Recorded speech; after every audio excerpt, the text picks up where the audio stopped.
চলে। তারপর দুজনে গ্রামে ঘুরতে থাকে। তারা বাজারে যায়। বাজারে অনেক খাবারের দোকান ছিল, কিন্তু সব থেকে বেশি ভিড় লালুর হোটেলেই ছিল, কেননা লালু একাই চিকেন কারি বিক্রি করত। আরে সুরেশ, এত খাবারের দোকান দেখলাম, কোথাও এত ভিড় ছিল না, ওইখানে এত ভিড় কেন? ওখানে কি বেচছে যার জন্য এত ভিড়? এইটা তো লালুর হোটেল। লালু আমাদের গ্রামের খুব অহংকারী এক লোক, ও একাই চিকেন ভাত বিক্রি করে, এই জন্যই লোকেদের ভিড় সব সময় থাকে ওর হোটেলে। আরে গ্রামবাসীদের চিকেন যখন এতই ভালো লাগে, তাহলে অন্য কেউ চিকেনের হোটেল কেন খুলছে না? কি কইরে খুলবে? ওই যে লালু, ও শয়তান লোক। যদি কেউ সাহস কইরে চিকেন বা মটনের হোটেল খোলে, তাইলে ও কিছু না কিছু কইরে সেটা বন্ধ কইরেই দেয়।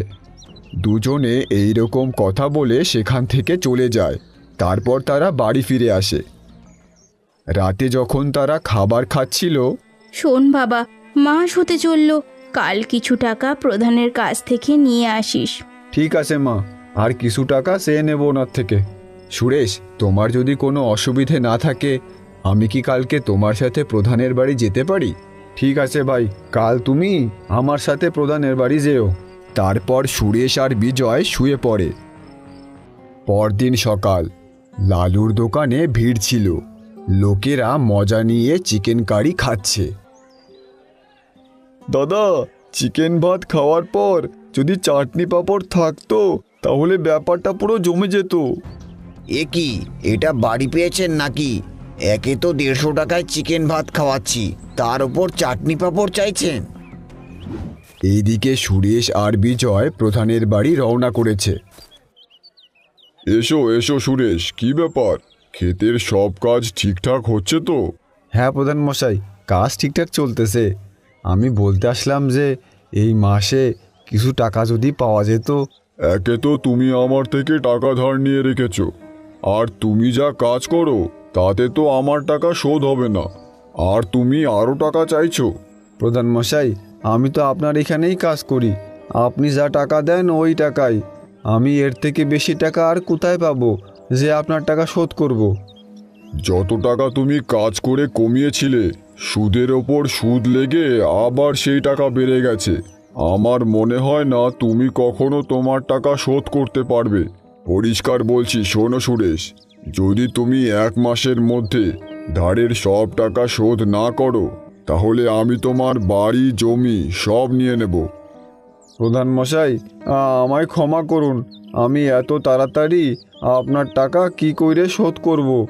আমারে আর একটু সময় দিন। অনেক সময় তোমায় দিয়েছি, আর না, 1 মাস আছে, তুমি যা করার করতে পারো, কিন্তু আমার 1 মাসের মধ্যে 30,000 টাকা লাগবেই।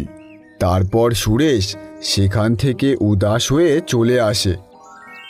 ভাই, তুমি ভেঙে পড়ো না, সব ঠিক হয়ে যাবে। কি কইরে ঠিক হবে ভাই?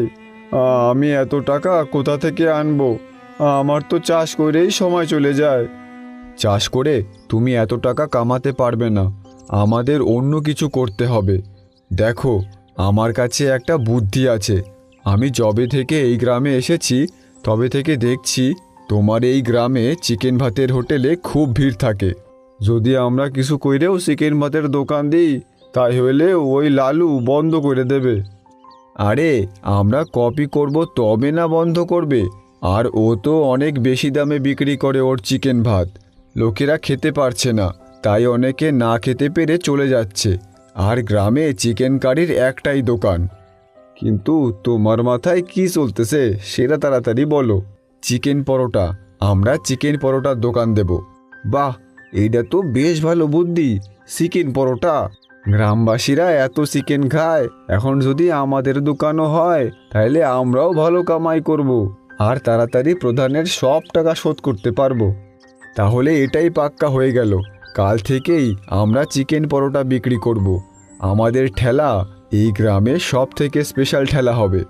কিন্তু ভাই, আমাদের কাছে এত টাকা কোথা থেকে আসবে?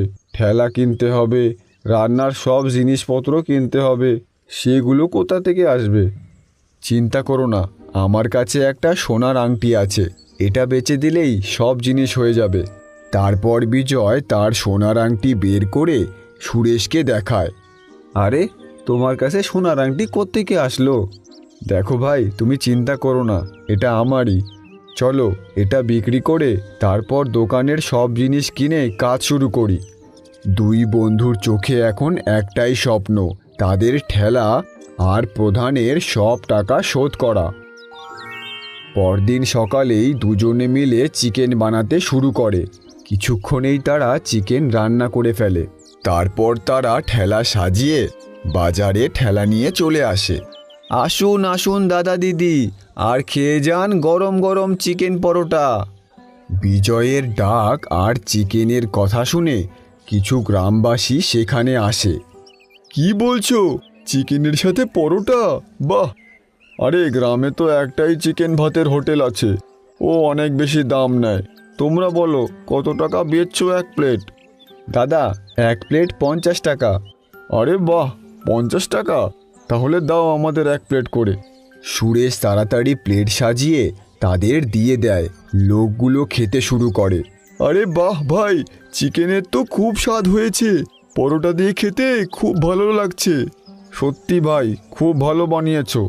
তাদের কথা শুনে আশেপাশের লোকেরাও আসে। কিছুক্ষণেই তাদের ঠেলায় ভিড়